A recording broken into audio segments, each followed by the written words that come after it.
Ja. Ser du? Okej.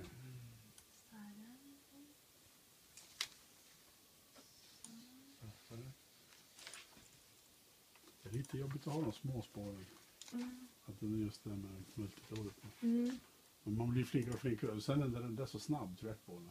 Ja, den är så här. Ja. Och så när du sätter den där berättarrösten innan de skriker Jippi. Och sen kommer Jippi. Och sen kommer du hajen tema eller liknande. Som ska signalera delfinen. Och då bara, men vad är det som låter? Aika. Joo, mä oon uppe.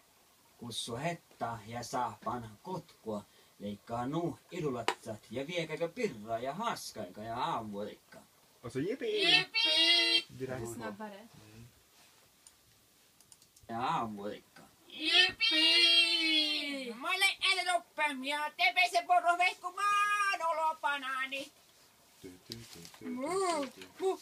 Ja, och sen kommer det. Eller? Nej, sen kommer det där hajen temat eller delfinen temat.